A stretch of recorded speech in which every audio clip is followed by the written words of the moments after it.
Bonjour, je m'appelle Ada Justi et je suis professeure de français à Montana State University. Aujourd'hui, je vais vous présenter un cours que j'ai récemment développé sur l'Afrique de l'Ouest et que j'ai enseigné le semestre dernier. Ce cours s'appelle, c'était un séminaire d'ailleurs de 4e année, un capstone. Il s'appelle La littérature et la culture malienne, sénégalaise et burkinabé. Et dans ce cours, les étudiants ont eu la possibilité de faire des projets d'intervention communautaire. Un projet d'intervention communautaire, c'est ce qu'on appelle en anglais service learning. Donc, pour commencer, je vous donne une carte de la région, c'est une carte de l'Afrique, pour vous indiquer les régions, les pays sur lesquels nous nous sommes concentrés. Donc d'abord le Mali, ensuite le Burkina Faso, un pays limitrophe, et le Sénégal. J'ai choisi d'enseigner ces 3 pays parce que j'y ai voyagé plusieurs fois, surtout au Mali. J'y suis allée 5 fois avec des étudiants pour faire des projets intercommunautaires dans des villages. Donc aussi à travers mes voyages, j'ai fait la connaissance d'organisations non gouvernementales que je connais assez bien, et donc je savais que les étudiants pourraient travailler pour ces organisations dans ce cours. L'organisation du cours, nous avons passé 1 mois sur chaque pays. Pour chacun d'eux, nous avons commencé avec une introduction au pays, donc la géographie physique et humaine, aussi bien que les castes et les ethnies. Au lieu de faire moi-même des présentations sur ces sujets, j'ai demandé aux étudiants de faire des recherches à travers des sites internet du pays et aussi à travers la lecture de textes, de faire des recherches sur ces sujets. Donc ce sont eux qui ont présenté et ils ont fait des présentations formidables d'ailleurs, peut-être même mieux que j'aurais pu faire, que je n'aurais pu faire. Donc je conseille vivement d'engager les étudiants parce que c'est plus interactif. Ensuite, nous avons fait l'étude d'un texte littéraire, d'un film. Quand il était possible, j'ai invité des ressortissants de ces pays à venir parler dans notre cours. Par exemple, nous avons eu un jeune Sénégalais qui a parlé de sa vie au Sénégal, aussi bien des expériences culturelles qu'il a eues aux États-Unis. Des Maliens sont venus dans mon cours. Je n'avais pas de burkinabé, mais deux jeunes qui avaient fait le corps de la paix, Peace Corps, au Burkina Faso. Ils y avaient passé 2 ans et demi, sont venus dans le cours. Ils ont fait un cours en anglais et répondu aux questions sur le Burkina Faso. Nous avons passé toute une semaine sur les actualités du pays. Comme c'est un cours sur la littérature, mais aussi sur la culture, je voulais que les étudiants sachent ce qui s'est passé dans ces pays en ce moment. Donc, les actualités du pays, d'abord j'ai demandé aux étudiants de choisir des sujets qui les intéressaient au lieu de les imposer. Donc, voici une liste de ce que nous avons abordé sur la culture contemporaine, la politique contemporaine, surtout pour le Mali avec les guerres civiles qui a eu lieu. Les étudiants voulaient savoir que se passe-t-il aujourd'hui. L'environnement est un sujet qui touche beaucoup nos étudiants en ce moment, l'économie, la santé, les mouvements artistiques contemporains comme la musique, la peinture et la sculpture. J'avais 2 étudiants dans ce cours qui faisaient des doubles spécialités en français et en histoire de l'art, donc ils s'intéressaient particulièrement au mouvement artistique, les droits de la femme, la scolarisation de la population et l'immigration.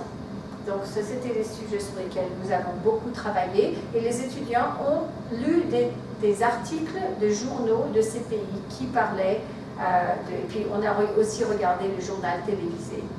Tout cela est accessible à travers les sites internet. Pour les textes littéraires, j'ai commencé avec Sous l'orage, qui est un roman malien. C'est un roman qui est encore enseigné dans les écoles maliennes aujourd'hui. La protagoniste est une jeune de 16 ans qui s'appelle Kani. Et si vous parlez aux Maliens d'aujourd'hui, ils vont tout de suite vous parler de Kani et la vie de Kani. L'écrivain est Sédou Badian. Il vit encore à Bamako aujourd'hui, mais il est très vieux. Son dernier roman a été publié en 2007. Le deuxième texte était une si longue lettre, écrite par Mariam Abba. Je dirais que c'est l'écrivaine par excellence canadienne. Non, sénégalaise, pas canadienne, c'est l'écrivaine la plus connue au Sénégal. Et Une si longue lettre est un chef-d'œuvre, carrément un chef-d'œuvre que je vous conseille d'enseigner soit dans des cours de la situation de la femme francophone, l'écrivaine francophone ou même sur le Sénégal. Je n'ai pas trouvé de texte burkinabé qui me plaisait. En fait, le Burkina Faso est connu pour ses films, pour les films africains, mais pas pour sa littérature. J'ai lu quelques textes burkinabés qui ne m'ont pas plu. Aussi, ils étaient assez difficiles. J'ai pensé que mes étudiants ne les trouveraient pas abordables. Mais à travers les burkinabés que je connais, j'ai appris qu'en ce moment, ou depuis quelques années, les jeunes burkinabés lisent cette BD. C'est une BD qui s'appelle Aya de Yopougon. Il y a eu 6 volumes. Ce sont des BD formidables, écrits par une Ivoirienne qui s'appelle Marguerite Aboué. Donc j'ai décidé, comme les Burkinabés lisent ce texte aujourd'hui, je dis pourquoi ne pas enseigner une BD. Et d'ailleurs, je vous conseille cette BD même pour des cours de 4e année ou de 5e année. Je pense que ça marcherait très bien pour vous et les étudiants ont adoré. Et comme j'ai fait littérature et film, la BD c'est un texte littéraire qui est entre le film, l'image et le texte littéraire. Donc c'était un très bon texte pour le cours. Dans les films, alors le premier film était un documentaire et je dois admettre que c'est le seul texte, la seule œuvre que j'ai enseignée dans ce cours qui n'avait pas été réalisée par un Africain ou une Africaine. Ce premier documentaire était réalisé par une Américaine, mais c'était un documentaire sur l'excision au Mali. Donc, il est fait en bambara, la langue véhiculaire du pays, en français et en anglais. C'est un documentaire d'une jeune femme qui a demandé l'asile politique aux États-Unis, qui vit aux États-Unis, et elle parle de l'excision. Elle veut protéger sa fille contre l'excision. Plus de 80% des femmes maliennes sont excisées. C'était un documentaire qui a beaucoup touché les étudiants. Certains ont même pleuré dans le cours. Et aussi qui a parlé de l'immigration, comme c'est l'exemple d'une femme qui a immigré dans un autre pays. Donc il est accessible sur YouTube d'ailleurs, donc c'était très bien. Le deuxième, c'est un film burkinabé, Delwende. Delwende, c'est dans la langue en séréré, la langue du pays, mais Lève-toi et marche, c'est la traduction française. Et ce film a été reconnu au Festival de Cannes comme un des meilleurs films africains de l'année.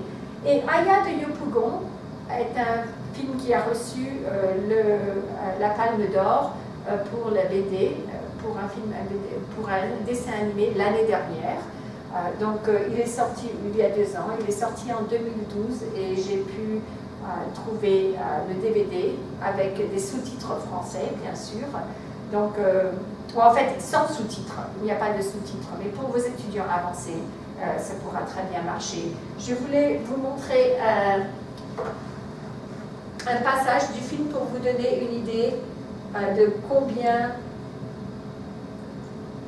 il pourrait vous servir dans d'autres cours aussi. La musique est formidable. Et le langage aussi et les images. Bienvenue à Yopougon, un quartier populaire d'Abidjan que nous avons baptisé Yop City pour faire comme dans le film américain. Je vous présente Ignace, mon géniteur. Aya, tu me fatigues. Pourquoi tu es toujours en train de me désobéir? Cette belle femme, c'est Fanta, ma mère. Tu poses trop de questions. Mais je n'ai rien dit encore. Tu es trop curieuse. Les nouvelles vont vite dans ce quartier. Mais fais ça à moi! J'ai 2 meilleurs amis, Adjoa. Je me vois déjà dans mon grand salon de coiffure acheté par mon mari.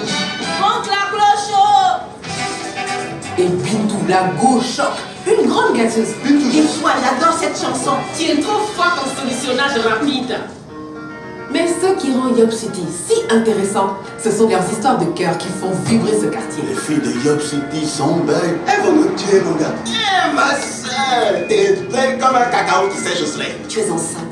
Tu vas me dire qui est ce voyou, ce vaurien qui t'a fait ça. Je vais le tuer. Les pires trahisons viennent des proches. C'est connu. On part au village. On trouvera bien là-bas quelqu'un qui ressemble à cet enfant. Aya, il faut qu'on parle. Va voir le père de ta grossesse. Tu sais au moins qui c'est, j'espère. C'est lui,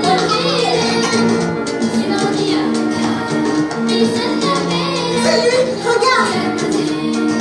Mon Grégoire là, il ne boit que du champagne. Il s'habille chez le plus grand couturier de Paris, Tati.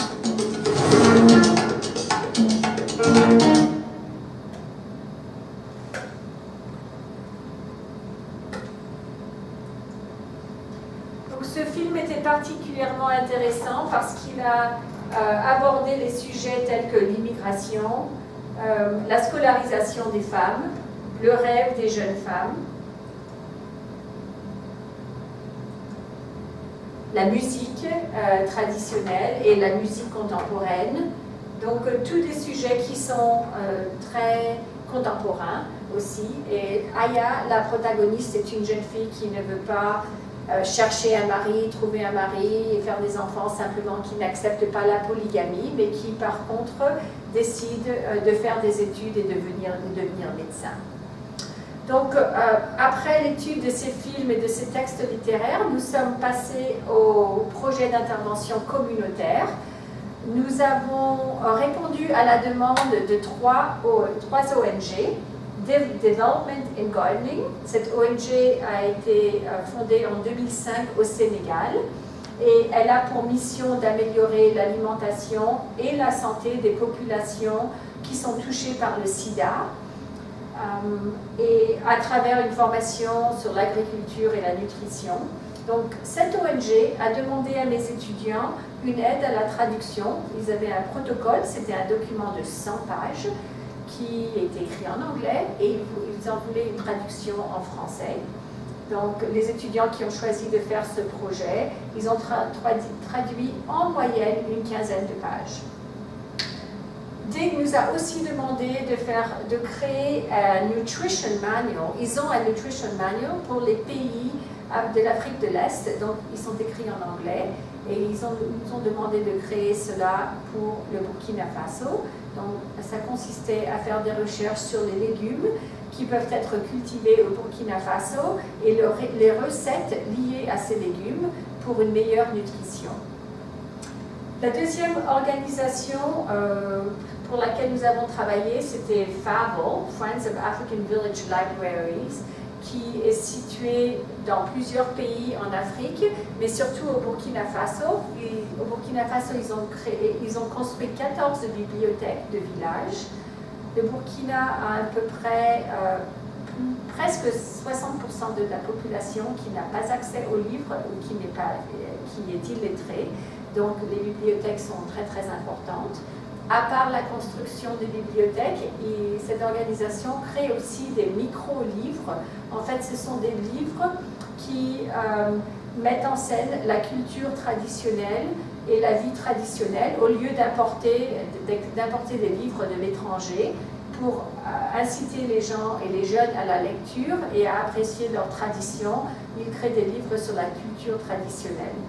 Donc, FAVL nous a demandé à mes étudiants, en particulier, de trouver des contes traditionnels burkinabés ou de la région, de trouver des contes qui ne sont plus sous les droits d'auteur, donc qui étaient publiés il y a au moins 75 ans, et d'identifier ces contes, de créer des fiches pédagogiques pour inciter à la lecture et à la réflexion de la lecture. En fait, le projet final pour FAVL, c'était de faire un livre de contes burkinabé avec des fiches pédagogiques. Finalement, Mama.net, c'est une coopérative de mères maliennes, mères africaines, surtout du Mali, qui collabore avec moi et d'autres professeurs à l'université et avec mes étudiants pour lutter contre le paludisme. Le paludisme, c'est le malaria. Donc, pour lutter contre le paludisme, ces femmes fabriquent des produits artisanaux que mes étudiants et moi, surtout le club français, vendons sur le campus et à travers la communauté.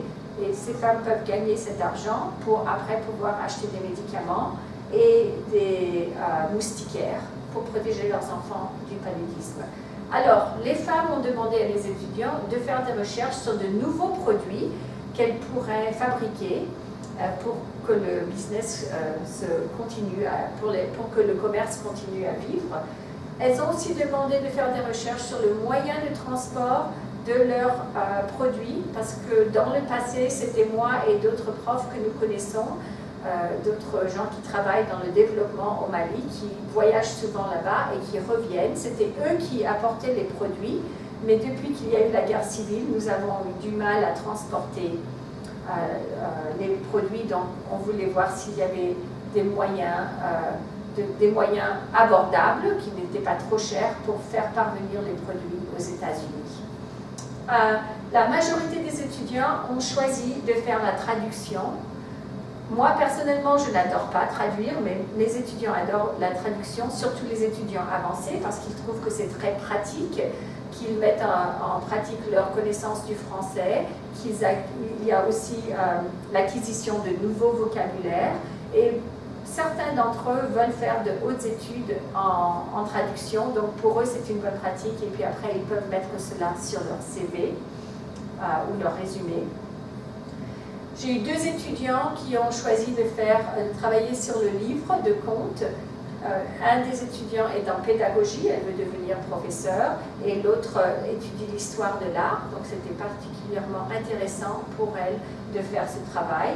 Et puis un seul étudiant a choisi ce projet et il fait une double spécialisation en français et en commerce, donc c'était idéal pour lui, il était très attiré par ce projet.